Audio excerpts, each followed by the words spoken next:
ब्रह्ममुहूर्त, ध्यान उपरांत सत्संग।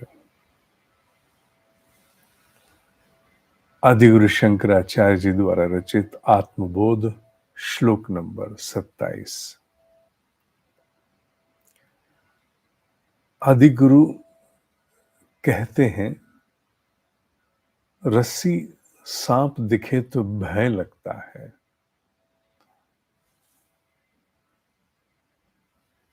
उसी प्रकार आत्मा जीवात्मा के रूप में जब परिणत होकर आगे बढ़ती है तो मनुष्य को भय लगता है। आत्मा तो कोई भय का प्रश्न ही नहीं है, जीवात्मा को तो भय है। जीवात्मा को भय अनेक प्रकार से है। जीवात्मा भले ही उत्कर्ष प्राप्त करके साधना करते आगे बढ़ जाए तो भी प्रवृत्ति और निवृत्ति का एक द्वंद्व चलता है। जगत खींचता है। एक साधक की बात हो रही है, बात साधक की हो रही है, हर एक की नहीं। जगत खींचता है, अतीत के संस्कार खींचते हैं और साथ ही खींचता है आगे का उत्कर्ष। एक द्वंद्व जन्म ले लेता है, कॉन्फ्लिक्ट। जाना उधर चाहते हैं उत्कर्ष की ओर, पर क्या करें, कई बार बस चलता है, कई बार बस चलता ही नहीं है, पीछे चले जाते हैं। और जहां ये द्वंद्व वहां भय है। ये ना हुआ तो, ये ना मिला तो। जहां जीव आत्मा है, जीव शब्द जीव है साथ, वह मृत्यु भी है। ना हुआ तो परस्पर रूप से जीवात्मा को भय रखता है।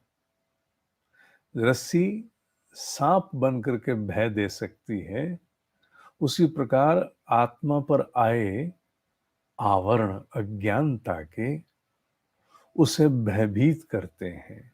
या भय शब्द को विस्तार में लेना होगा, या भय शब्द को केवल उतना फियर नहीं मानना, यहां भय को एक द्वंद्व मानना, कॉन्फ्लिक्ट। ये हुआ नहीं हुआ। और साथ ही भय का वास्तविक स्वरूप यहां क्या है, किसी भी साधक के लिए, मैंने पूर्व में भी इसका उल्लेख बहुत बार किया, एक दो बार नहीं, सैकड़ों बार किया है कि जब साधना में हम आगे बढ़ते हैं तो एक सीमा आती है जहां शरीर, मन, बुद्धि, चित्त के बोध से हम परे चले जाते हैं। और जब पहली बार जाना आरंभ करते हैं, पहली बार माने लगभग 50-100 बार, मैं ये कहूंगा पहली बार में 50-100 की गिनती ले लेना, तो डर लगता है मर तो नहीं जाएंगे कहीं, आत्मा शरीर से बाहर तो नहीं चली जाएगी। और बड़ा डर खतरनाक होता है। कहां तो आप दिव्य जगत के अलौकिक रसानुभूति करते हुए भीतर चले गए, शरीर, मन, बुद्धि, चित्त नहीं रहा। मैंने एक नाम नहीं लिया अभी, कौन सा? अहंकार। अहंकार शेष बचता है जिसको डर लगता है। उसे लगता है कहीं आत्मा शरीर न छोड़ दे। और उस भय से इतनी तीव्र गति से चढ़ के तो सीढ़ियां गए थे, सीढ़ियां चढ़ के गए थे ऊपर अलौकिक उस अवस्था में, पर उतरता भय के कारण कैसे जीव, जैसे रस्सी से स्लाइड करके जिम नीचे आ जाए, इतना भय उस समय लगता है। वो भय वास्तविक तो नहीं होता, होता तो निर्मूल है, पर लगता तो है। उस भय को पार पाने के लिए, टू ओवरकम दैट फियर, बहुत दिन लग जाते हैं।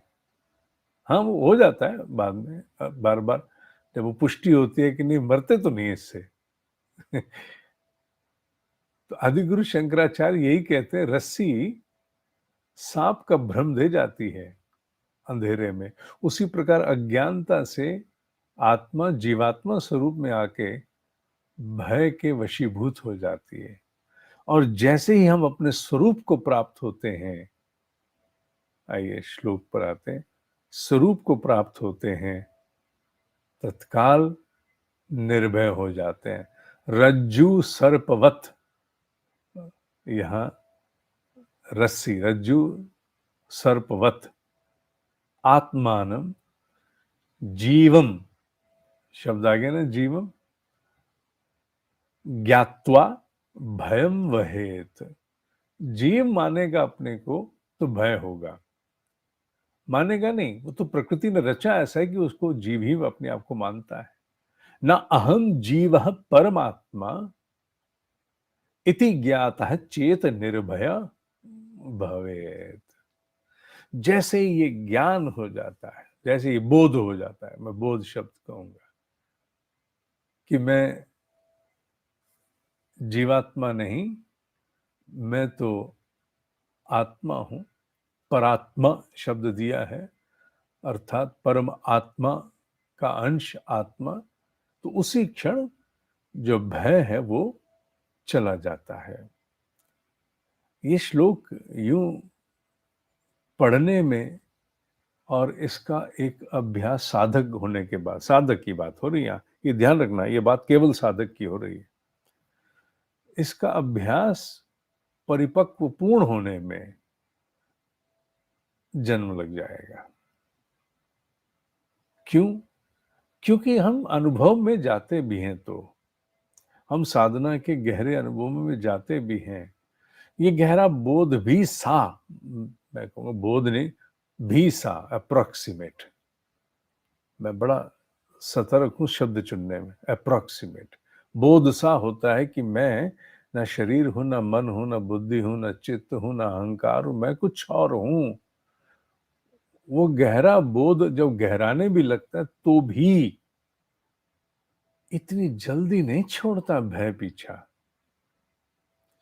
वो फिर भय माने वो फिर से आकर्षण आंखें खोलने के बाद वापस लाते हैं।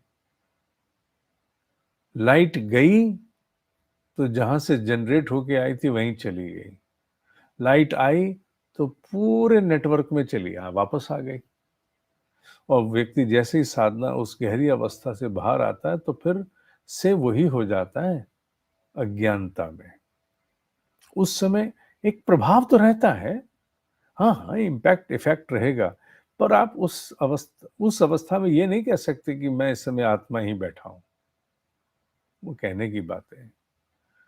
हाँ, उनकी बात छोड़ो, आप जो ब्रह्म ऋषि हो गए उनको छोड़ो आप, उनकी बात नहीं मैं कर रहा हूं। मैं किसकी कर रहा हूं? हम जैसे, मुझ जैसे साधारण साधक की बात कर रहा हूं। हम वापस आकर के फिर से वैसे ही लगभग से हो जाते हैं, पूरे नहीं तो। ब्रह्म ऋषियों की बात यहाँ नहीं है, वो पार हो गए।